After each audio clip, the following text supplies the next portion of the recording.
नमस्कार, आपके साथ मैं अदिति त्यागी। आप जानते हैं देश में इस वक्त बड़ी बहस छिड़ी हुई है यूनिफॉर्म सिविल कोड यानी यूसीसी के इर्द-गिर्द। लॉ कमीशन सजेशन मांग रहा है, विचार मांग रहा है और 8.5 लाख से ज्यादा विचार शेयर भी किए गए हैं, ये खुद लॉ कमीशन इस वक्त कह रहा है। इस मुद्दे पर काफी मुखर रहे हैं तो जयपुर डायलॉग्स के संजय दीक्षित जी, फॉर्मर ब्यूरोक्रेट भी है। संजय जी, बहुत-बहुत स्वागत है आपका। आभार आपका और धन्यवाद। बहुत बहुत धन्यवाद आपके चैनल पर आमंत्रित करने के लिए।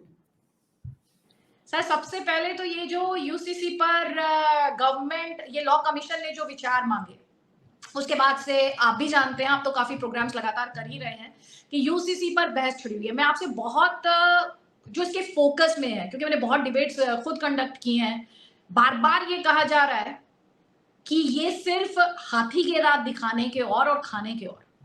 आपको क्या लग रहा है इस बार Indian state, Indian government UCC को लेकर संजीदा है, गंभीर है और ये आएगा, या आपको लग रहा है जैसा कि ऑपोजिशन बार बार इस चीज को दावा कर रही है, क्लेम कर रही है कि ये तो दरअसल चुनावी साल है इसलिए यूसीसी की बात कर रही है? देखिए, जहाँ तक संजीदा होने या ना होने की बात है, ये पॉलिटिकल इशू है। यूसीसी को भी आप कम से कम दो तरह से देख सकते हैं, इसके और भी डायमेंशंस हो सकते हैं, लेकिन दो जो है, एक तो आप इसकी बात कर लें कॉन्स्टिट्यूशनलिज्म के हिसाब से, जो संवैधानिकता है उसके हिसाब से यदि इसकी बात कर लें तो एक तो वो है इशू, और दूसरा पॉलिटिकल इशू है। तो अब वो पॉलिटिकल इशू जो है, it is neither here not there, क्योंकि अगर ये लगातार जो है वो यूसीसी को अपने मैनिफेस्टो में लेके चलती आ रही है बीजेपी, और जब चुनाव होगा और उस वक्त पर सबसे पहले वो यही एग्जामिन करेंगे जो विरोधी लोग हैं, और उस समय ये कहेंगे कि देखिए, आपने तो अपना मैनिफेस्टो भी पूरा नहीं किया, आप बड़ी बातें करते थे। पिछली बार जब वो राम मंदिर में कोशिश कर रही थी सरकार की भाई जरा एक्सपेडाइट करवा ली जाए हियरिंग, तब कांग्रेस ने उसको, आपको ध्यान है कि जानबूझकर कपिल सिब्बल इत्यादि ने और दीपक मिश्रा के पीछे लगकर और उनको जो है वो इम्पीचमेंट वाले दांव देकर और उनको डरा दिया और उसको पूरा नहीं होने दिया। तो इस बार वो यही बात कहेंगे कि साहब ये पॉलिटिकल है, पॉलिटिकल ऑब्वियसली पॉलिटिकल है, मैनिफेस्टो में दिया गया है तो पॉलिटिकल है ही। और इसमें कम से कम ये एक पॉइंट है जिसपे ये कह सकते हैं कि भाई बीजेपी कंसिस्टेंट रही है हमेशा से। जब वो है एनडीए 1 बना था तब भी बीजेपी के मैनिफेस्टो में तो रहता ही था, लेकिन फिर जब एनडीए का जब बनता था उनका कॉमन प्रोग्राम, तब वो ये 3 मुद्दे साइड में रख देते थे, कह देते थे कि भाई हमारे पास अभी बहुमत नहीं है इतना कि हम इसको करवा पाए, तो इसलिए हमने इसको फिलहाल, और they were quite open about it. ऐसी बात नहीं है कि कोई वो छुपा के कर रहे थे, वो कहते थे कि इसको हमने अभी किनारे रख दिया है। और 2014 में भी मैनिफेस्टो में था, 2019 में भी मैनिफेस्टो में था। तो ये जो 3 इश्यूज जो मेन हमेशा से रहे हैं, उसमें से 2 इन्होंने फुलफिल कर दिए। तो यदि वो तीसरा फुलफिल करने जा रहे हैं तो उसमें कोई आपत्ति कैसे कर सकता है? और समय जो है वो अपने हिसाब से वो चुनेंगे। समय के लिए वो ऑपोजिशन को थोड़ी देखेंगे। दूसरी बात ये कहते हैं कि साहब कि इस पे जो है वो कंसल्टेशन नहीं हुआ। अरे भाई, कंसल्टेशन 2018 में हो चुका है। 2018 में लॉ कमीशन की पूरी रिपोर्ट आई हुई है और 100 पेजेस से ऊपर की वो रिपोर्ट है। उसको आप देख लें, उसमें जो बीएस चौहान साहब थे उन्होंने कंसल्टेशन पेपर तो खैर बना दिया था। उसके बाद आगे आने की बात थी तो उस समय ये राम मंदिर पे शायद फोकस कर रहे थे, तो they were not sure about taking it up. इस बार जो है वो 2 मुद्दे इनके पूरे हो चुके हैं, तीसरा उन्होंने टेक अप कर लिया। और ये कह सकते हैं कि साहब अब क्यों, पहले क्यों नहीं? अरे भाई, 2 साल तो कोविड में खराब हो गए, तो ये भी अलाउंस देना पड़ेगा ना किसी भी सरकार को। तो ये जो मुद्दा है कि साहब कि ये एक पॉलिटिकल गैम्बिट है, इसमें मुझे कोई तथ्य अधिक नहीं लगता।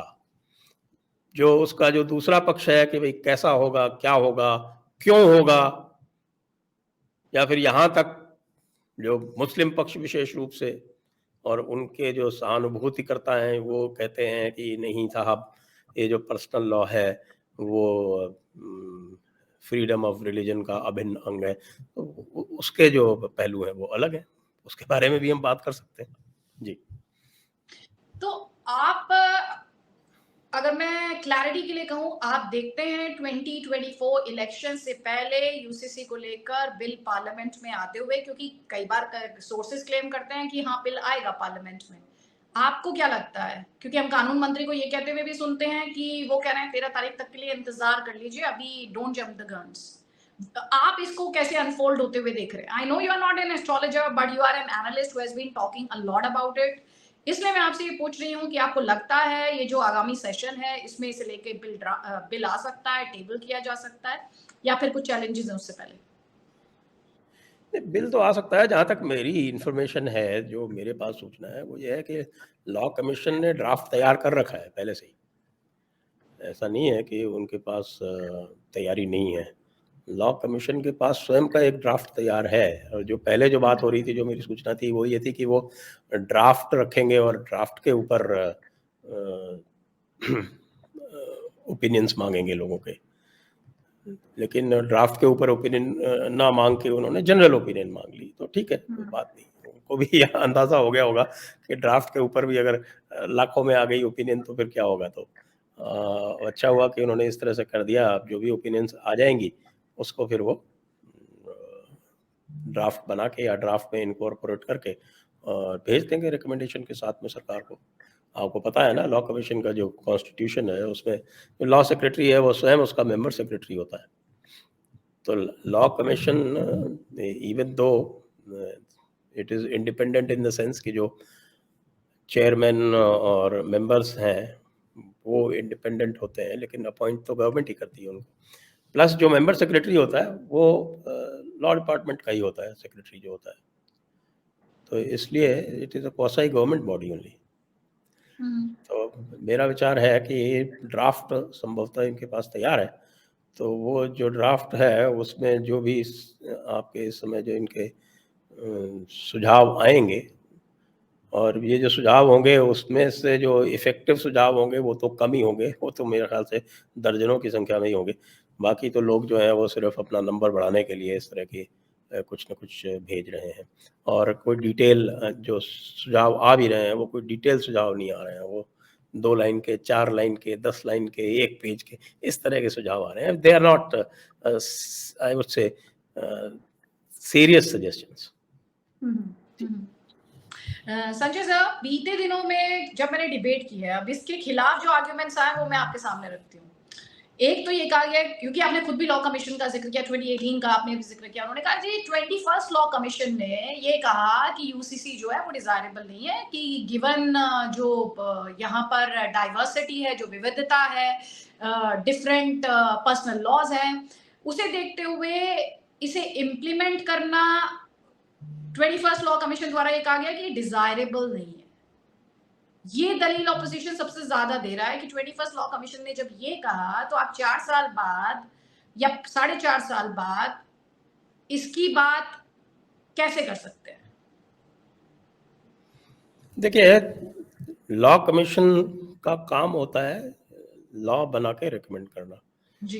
इम्प्लीमेंट करना या नहीं करना जो है वो सरकार का काम है। तो मेरे हिसाब से यदि लॉ कमीशन ने ये कहा कि इस समय स्थितियां अनुकूल नहीं है, that was exceeding it's brief. उन्होंने अपना ब्रीफ जो था वो एक्सीड किया था उस समय। और जहाँ तक मुझे ज्ञात है कि ये जो रिकमेंडेशन था वो संभवतः यूनानिमस नहीं था, उसमें कोई डिसेंट भी थे, कम से कम इस पार्ट के ऊपर जिस पे ये कहा गया था कि जो है वो समय उचित नहीं है। तो ये लॉ कमीशन का जो स्कोप है उसमें भी नहीं है कि भाई आपको ये, आप उसको लीगल व्यू में देखना है। जैसे रेफरेंस दिया गया लॉ ऑफ सेडिशन का लॉ कमीशन को, 22nd लॉ कमीशन को, और 22nd लॉ कमीशन ने लॉ ऑफ सेडिशन के ऊपर अपना लीगल व्यू दिया। लॉ कमीशन का काम है लीगल व्यू देना, लॉ कमीशन का काम पॉलिटिकल व्यू देना नहीं है। तो यदि पिछले लॉ कमीशन ने कोई पॉलिटिकल व्यू दी तो मैं उसको कतई कॉग्निजेंस नहीं लेता। That's none of their business कि इम्प्लीमेंट हो सकता है या नहीं हो सकता है। आपसे मसौदा मांगा गया, मसौदा बना के दे दीजिए। ठीक है, तो आप ये कह रहे हैं लॉ कमीशन ने अपनी जो ब्रीफ थी उसको एक्सीड किया था, जो उसका स्पेस था उसको ओवरस्टेप किया था। दूसरी आर्गुमेंट जो दी जा रही है वो असदुद्दीन ओवैसी सरीखे नेता दे रहे हैं, वो ये कह रहे हैं कि मेरे राइट्स जो हैं वो तो आर्टिकल 25 से लेके आर्टिकल 29 तक गारंटीड है, माइनॉरिटीज के राइट्स में गारंटीड है। राइट टू इक्वालिटी की बात वो भूल जाते हैं कि आर्टिकल राइट टू इक्वालिटी से जुड़ा हुआ उससे कहीं पहले आ जाता है। बार जी बार जी जी एक जी सवाल उठाया जा रहा है, फारूक अब्दुल्ला ने भी ये कहा कि मुसलमानों का शरीयत लॉ है और गवर्नमेंट ऐसा कुछ ना करे जिससे तूफान आ जाए। ये माइनॉरिटीज को ये तो वही स्पेशली पुराना मुस्लिम को ब्लैकमेल और धमकी है कि हम सड़कों पर उतर जाएंगे, हम आग लगा देंगे, हम एक्स कर देंगे, हम वाई कर देंगे। ये पुराने इनके तौर तरीके हैं। उससे तो मैं that is ultimately for government to take a call on, क्योंकि इस तरह की धमकियां तो देते रहते हैं। गवर्नमेंट यदि फर्म होती है तो फिर वो परवाह नहीं करती है, जब परवाह नहीं करती है तो ये चुप बैठ जाते हैं। आप देख लीजिए ना, यूपी में इनका जो एटीट्यूड है वो दूसरा होता है, और यहीं कोई थोड़ा सा कमज़ोर पड़ता है जो मुख्यमंत्री दिखता है इनको, तो वहाँ ये उत्पात करने लगते हैं। जैसे कर्नाटका में आपने देखा कि कर्नाटका में मुख्यमंत्री जो थे वो थोड़े से ढीले पड़े रहते थे, तो वो ये उत्पात करते थे। यही काम ये उत्तर प्रदेश में नहीं करते हैं बिल्कुल। यहाँ तक कि साहब वहाँ पर कई लोगों ने तो ये ओपन में आके इसका समर्थन भी किया है उत्तर प्रदेश में। उनको पता है कि अगर बदमाशी की तो उसका क्या इंतज़ाम होगा। तो ये तो धमकी वाली बात है। दूसरी बात जो आपने कही कि असदुद्दीन ओवैसी कर रहे हैं, दूसरे लोग कह रहे हैं कि साहब की शरीयत में हमारे लॉ डिफाइंड हैं। ये सारी बातें आपको यदि देखनी है और समझनी है तो आपको कॉन्स्टिट्यूएंट असेंबली की 2 डिबेट्स देखनी होगी। एक है 23 नवंबर 1948 की, जिसमें यूसीसी के ऊपर डिस्कशन हुआ था, और दूसरी है 6 दिसंबर 1948 की, जिसमें आर्टिकल 25, जो आज का आर्टिकल 25 है, ड्राफ्ट कॉन्स्टिट्यूशन में वो आर्टिकल 19 था, उसके ऊपर जो डिस्कशन हुआ था। तो अब जहां तक ये कहते हैं साहब हमारा हमेशा से शरीयत ला है, तो उसका उत्तर जो है वो डॉक्टर अंबेडकर ने वहीं दे दिया था कि भाई जो लोग कहते हैं कि दिस इज इम्यूटेबल, कि अनचेंजिंग लॉ है, हमेशा से लॉ है, उन्होंने कहा कि मैं उनको बता देना चाहता हूं कि 1937 से पहले पूरे भारत में जो मुसलमान था अधिकतर वो हिंदू लॉ से चलता था। उन्होंने यहां तक कहा कि केरला में ये मारूमुत्तकयम लॉ, जो मैट्रिलिनियल और मैट्रियार्कल लॉ है, मातृसत्तात्मक जो कानून है, उसको फॉलो कर रहे थे जी। और एनडब्ल्यूएसपी में तो ये आपका शरीयत एक्ट 1937 आने के पहले भारत में पर्सनल लॉ शरीयत के मुताबिक 1937 में आया है, उससे पहले नहीं था। ये सबको जानना आवश्यक है।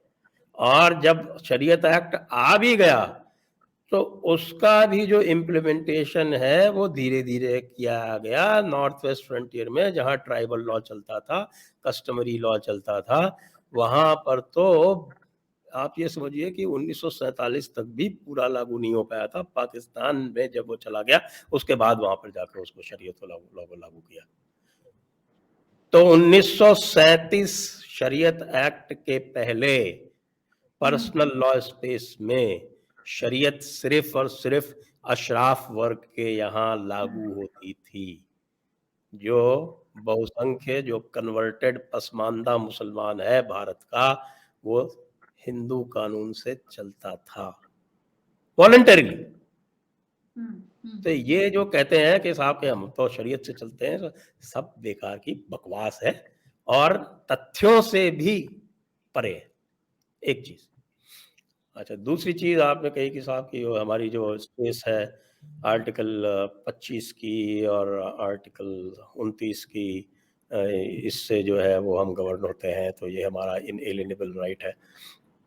तो मैंने इसीलिए कहा कि ये जो यूसीसी वाली जो डिबेट थी, जिसका मैंने आपको डॉक्टर अम्बेडकर का रेफरेंस दे दिया, उन्होंने क्या कहा इसके बारे में, और उन्होंने ये भी कहा कि भाई यूनिफॉर्म सिविल कोड का मतलब केवल पर्सनल लॉ नहीं होता है, सिविल कोड में हर तरह का लॉ शामिल है, law of contract, law of specific relief, revenue law, taxation law, आपका म्युनिसिपल लॉ, ये सारे के सारे सिविल लॉज हैं। इसका कई बार पोर्चुगीज सिविल कोड से वो कंपैरिजन करने का प्रयास करते हैं, तो पोर्चुगीज सिविल कोड जो है जिसको कहते हैं कि साहब गोवा में सिविल कोड लागू है, तो वो जो है वो ओवरऑल सिविल लॉ है, यानी पोर्चुगीज सिविल कोड में सारे कानून शामिल हैं जो मैंने आपको बताया, ये सारे के सारे उसमें कानून शामिल है, वो कोई अलग से पर्सनल लॉ नहीं है। और वो भी जो था वो क्रिश्चियन लॉ था, तो इसलिए कई लोग उसकी बात जब करते हैं तो वो भी अनुपयुक्त है, क्योंकि वो क्रिश्चियन लॉ था और उसमें जो है वो कुछ हिंदुओं को कंसेशन दिए हुए थे, आज के हिसाब से वो इनअप्रोप्रिएट है। इसलिए उसका जो लोग कई बार उदाहरण देते हैं वो आज के युग में उचित नहीं है। हालांकि एक बात है उसमें कि सबको उसी के हिसाब से चलना पड़ता है, उसमें क्रिश्चियंस को स्पेशल प्रिविलेजेस थे, वो क्रिश्चियंस को स्पेशल प्रिविलेजेस जो हैं वो आज के भारत में नहीं दिए जा सकते, लेकिन ये अवश्य है कि भाई हाँ, मुसलमान भी जो थे उसी लॉ से गवर्न होते थे वहाँ पे। तो आज भी ऑब्जेक्शन सिर्फ मुसलमानों को है और किसी माइनॉरिटी को नहीं है, जो छोटी माइनॉरिटीज हैं उनको भी नहीं है, पारसियों को नहीं है, और आपके सिखों को नहीं है। हालांकि एसजीपीसी जो है वो मैं उनको तो अलग ही बॉडी मानता हूँ, तो अंग्रेजी सिक्खी अलग ही है, वो असली सिक्खी जो है वो उसको उन्होंने कब्जे कर रखा है। और आप देख लीजिए, और किसी को कोई समस्या नहीं, पारसीज को समस्या नहीं है, जूस को समस्या नहीं है, कोई और छोटी माइनॉरिटीज उनको किसी को समस्या नहीं है, सिर्फ और सिर्फ मुसलमानों को। अब ये कहते हैं कि साहब ओवैसी की बात कर लेते हैं, चलिए। अब ओवैसी के लिए मैंने कल एक ट्वीट किया था, मैं उसको पढ़ देता हूँ। वो ट्वीट आप निकाल सकती हैं, मैं आपको भेज दूंगा लिंक उसका। तो ये जो आर्टिकल 19 ऑफ ड्राफ्ट कॉन्स्टिट्यूशन जो कि बाद में आर्टिकल 25 बना, वो डिस्कशन जो है वो यूसीसी के डिस्कशन के बाद हुआ, यानी UCC was I think article 35 of the draft constitution जो 23 नवंबर को 1948 को उसको डिस्कशन हुआ था, और वो आर्टिकल 44 है डायरेक्टिव प्रिंसिपल्स में, और उसको डायरेक्टिव प्रिंसिपल्स में डाला इसीलिए था क्योंकि जो सब्सटेंटिव जो right to freedom of religion वगैरह है वो फंडामेंटल राइट्स में लिया जा रहा था, इसलिए उसको डायरेक्टिव प्रिंसिपल्स में डाला था। ये कहा भी है, इसको कोट भी करते हैं बहुत सारे लोग कि भाई डॉक्टर अम्बेडकर ने भी कहा था कि भाई हम इसको इसलिए लागू नहीं कर रहे हैं, वो आधी बात कहते हैं, आधी बात इसलिए कहते हैं क्योंकि वो आर्टिकल 25 पे हुए वो डिस्कशन को, यानी ड्राफ्ट कॉन्स्टिट्यूशन का आर्टिकल 19 उसकी बात नहीं करते। अब मैं आपको पढ़ के सुनाता हूँ एक चीज, आपको मैं पढ़ के एक चीज सुनाता हूँ जो मैंने ट्वीट पे कोट किया जी। तो क्या हुआ कि मिस्टर मोहम्मद इस्माइल साहिब, ये इंडियन यूनियन मुस्लिम लीग के अधिष्ठाता फाउंडर, जो मुस्लिम लीग के कोटे से इलेक्ट हुए थे केरला से, मालाबार के हैं ये, इन्होंने कहा कि इन्होंने एक कमिटमेंट मूव किया। अब इनके शब्दों में बोल देता हूं मैं। मिस्टर मोहम्मद इस्माइल साहब, thank you very much sir for giving me another opportunity to put my views before the house on this very important matter. I beg to move. अब amendment क्या उन्होंने move किया वो पढ़ता हूँ। That after clause 2 of article 19, मतलब आज का article 25, the following new clause be added. Clause 3. Nothing in clause 2 of this article shall affect the right of any citizen to follow the personal law of the group or the community to which he belongs or professes to belong. ये amendment negative हुआ। ये amendment गिर गया।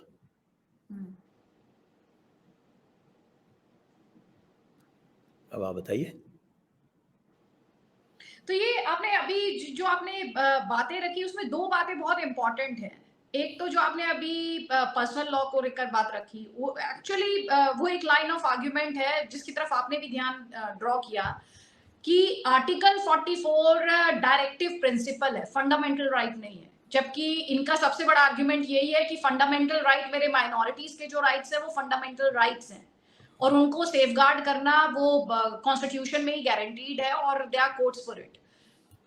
तो पहले तो ये जो डिबेट है कि द स्टेट शैल एंडीवर, इनकी दलील ये है कि इस वक्त स्टेट शैल एंडीवर नहीं कर रही है, state is not making endeavours. ये थोपा जा रहा है हमारे ऊपर, ये एक डायरेक्टिव प्रिंसिपल है और कॉन्स्टिट्यूशन में ये कहीं नहीं लिखा कि इसको इस तरह से इंप्लीमेंट किया जाएगा।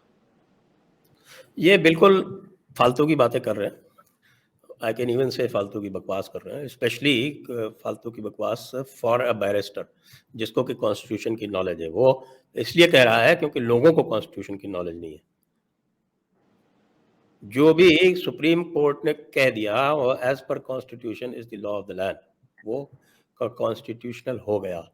और केशवानंद भारती का जो केस है, जो आज तक की सबसे बड़ी बेंच बनी है भारत में, सुप्रीम कोर्ट ने बनाई है 13 मेंबर बेंच, वो केशवानंद भारती का बेंच था। और केशवानंद भारती के बेंच का इशू क्या था?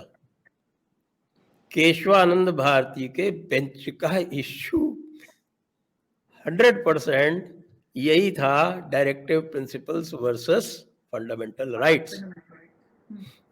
और केशवानंद भारती के जजमेंट में क्या होल्ड किया गया था? केशवानंद भारती के जजमेंट में यह होल्ड किया गया था कि डायरेक्टिव प्रिंसिपल्स और फंडामेंटल राइट्स जो हैं वो एक ही सिक्के के दो पहलू हैं, और डायरेक्टिव प्रिंसिपल्स को लागू करने के लिए किसी भी फंडामेंटल राइट को सरकार या स्टेट बदल सकती है एक्सेप्ट द बेसिक स्ट्रक्चर। यहीं पर जो बेसिक स्ट्रक्चर डॉक्ट्रिन लाया गया था वो इसलिए लाया गया था कि डायरेक्टिव प्रिंसिपल्स को लागू करने के लिए सरकार जो है, जो फंडामेंटल्स हैं, डेमोक्रेसी है या इलेक्शंस है, आपके इक्वालिटी है, इनको नहीं बदल रहे। ये एक बिल्कुल स्पष्ट सी बात है। तो ये जो बात है कि डायरेक्टिव प्रिंसिपल्स को लागू करने के लिए सरकार को पूरे अधिकार हैं, क्योंकि वो फंडामेंटल राइट्स की ही दूसरी एस्पेक्ट है। एक एस्पेक्ट जो है, जो फंडामेंटल राइट्स यानी पार्ट 3 जो है, वो पार्ट 3 जस्टिशिएबल है। जस्टिशिएबल मतलब उसमें लोग जाकर अपने राइट्स के लिए डायरेक्ट हायर कोर्ट्स को अचीव कर सकते हैं। अंडर 226 जा सकते हैं हाई कोर्ट और अंडर 32 जा सकते हैं सुप्रीम कोर्ट। लेकिन डायरेक्टिव प्रिंसिपल्स में वो डिमांड नहीं कर सकते कि भाई इसको आप लागू करें ही करें। लेकिन यदि सरकार उनको लागू करती है तो फिर उसको इस बेसिस पे चैलेंज नहीं किया जा सकता कि वो किसी फंडामेंटल राइट को वायलेट कर रहे हैं, क्योंकि they are part of that. ये केशवानंद भारती का जजमेंट कहता है। तो इसलिए चूंकि हम ये मानते हैं कि भाई ये बैरिस्टर हैं, इनको इसका ज्ञान है, तो इसलिए he should be condemned for hiding the most fundamental constitutional principle that has been laid down by the Kesavananda Bharati judgment, जिसको लेके ये रोज रोज चिल्लाते रहते हैं कि साहब इससे बेसिक स्ट्रक्चर हो गया, इससे ये हो गया, इससे हो गया। और आर्टिकल 25 बेसिक स्ट्रक्चर नहीं है। Article 25 is not part of the basic structure in the Kesavananda Bharati judgment. तो ये बिल्कुल स्पष्ट है ये स्थिति। अब उसको जो है आप क्विबलिंग कर लीजिए कि शैल एंडेवर का मतलब होता है, क्या होता है भाई? शैल एंडेवर का मतलब ये होता है कि डायरेक्टिव प्रिंसिपल का मतलब ये है कि you will Endeavour through legislation.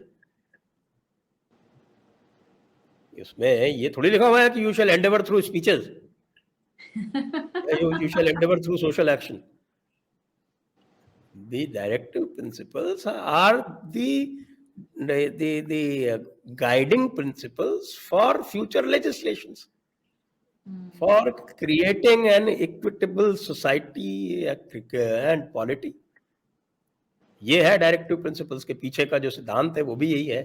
हालांकि डायरेक्टिव प्रिंसिपल्स भी कॉपी पेस्ट है, that's basically taken from the Irish constitution, लेकिन जो उसके पीछे की फिलॉसफी है वो अगर पढ़ लें कॉन्स्टिट्यूएंट असेंबली के डिबेट्स में तो ये स्पष्ट हो जाएगा, और यही स्पष्ट किया गया केशवानंद भारती जजमेंट में। तो इसमें कहाँ कंफ्यूजन है?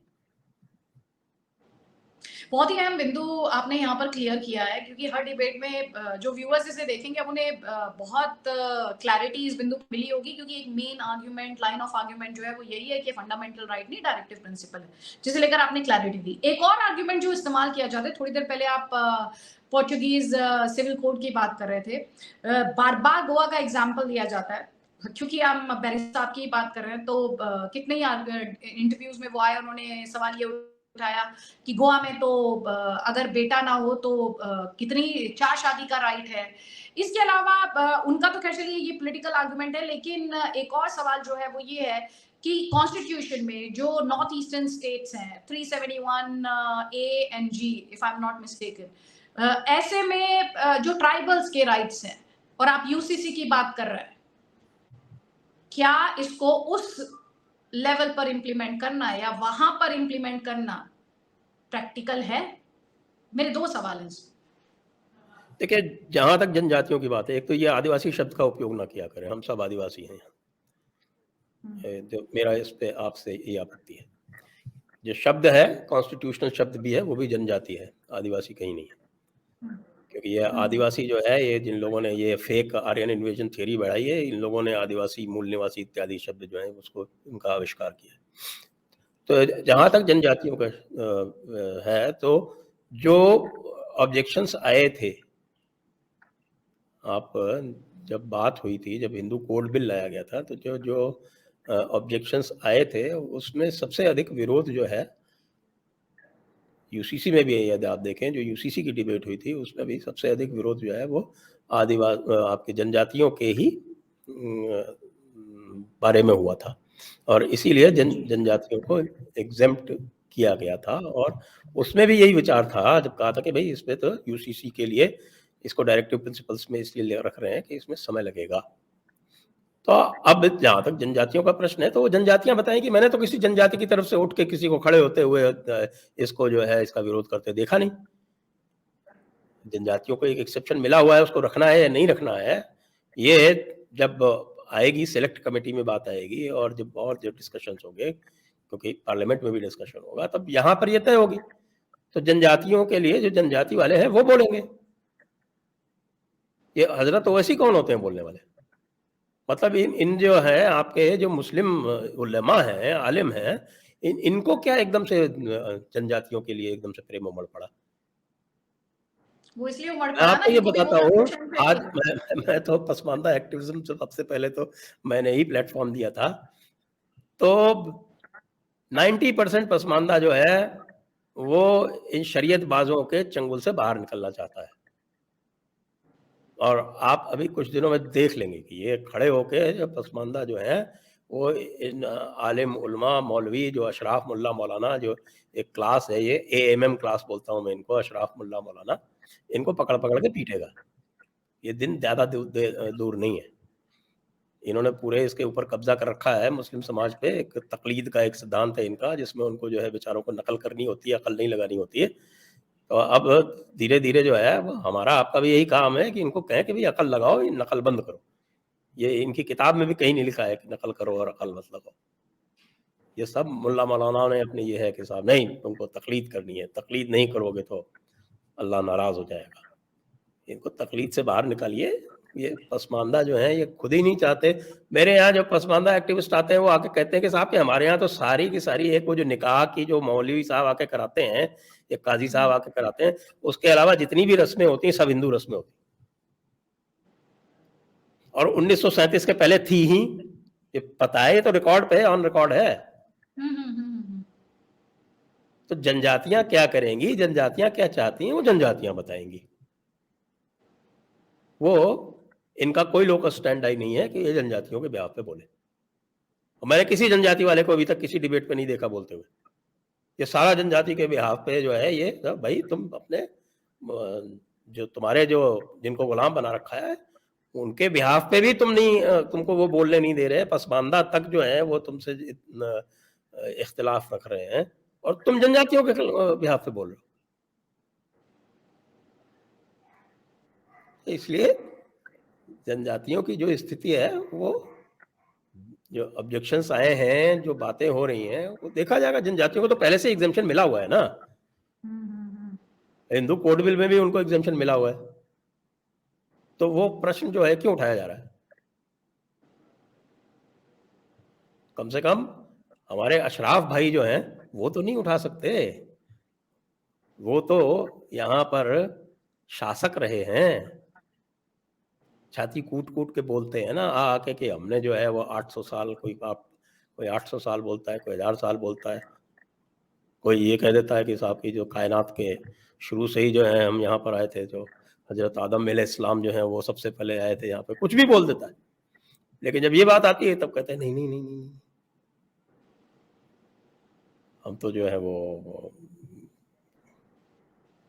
जनजातियों के बड़े पोषक हैं, बड़े उनके लिए मौका मिलता है तो जनजातियों कन्वर्ट करते हैं।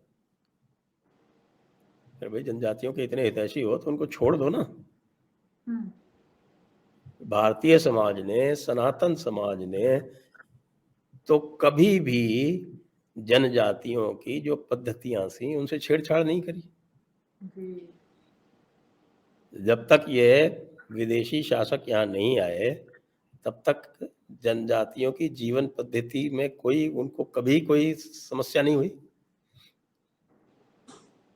ये तो हमारे जो मसीही और ये आपके मिल्ली, इन लोगों ने आके कहा कि नहीं नहीं नहीं नहीं, तुम तो बहुत अंधेरे में जी रहे हो, जाहिलियत में जी रहे हो, और कुछ you are living in ignorance, और कह के उनको कन्वर्ट करना आरंभ किया। क्यों भाई? इतनी ही उनसे आपको एम्पैथी थी, इतनी ही इनसे सिंपैथी थी, तो उनको उनकी जीवन पद्धति के अनुसार जीने देते, जैसा कि भारतीय समाज ने किया, जैसा कि भारतीय संविधान ने किया। इसलिए ये बोगस आर्गुमेंट है अपनी खाल बचाने के लिए। Thank you so much Sanjay sir. आज आपने बहुत सारे जो आर्ग्यूमेंट्स दिए जाते हैं उन्हें डिबंक करने का काम किया है, क्योंकि कई आर्ग्यूमेंट्स को लेकर एक विक्टिम नैरेटिव भी गढ़ा जाता है, और आपने जिस तरह से हिस्टोरिकल फैक्ट्स और पर्सपेक्टिव के साथ इस विषय पर और अंडरस्टैंडिंग दी है, मुझे पूरा यकीन है, मुझे तो और ज़्यादा समझ हासिल हुई है इस आधे घंटे के इंटरव्यू के माध्यम से, और मुझे पूरा यकीन है जो दर्शक इसे देखेंगे, इस वीडियो को देखेंगे, उन्हें भी काफ़ी अंडरस्टैंडिंग मिलेगी। सर बहुत बहुत धन्यवाद आपका, और आभार सर। धन्यवाद अदिति जी, आपके दर्शकों को भी बहुत बहुत धन्यवाद। जय हिंद, वंदे मातरम। जय हिंद सर।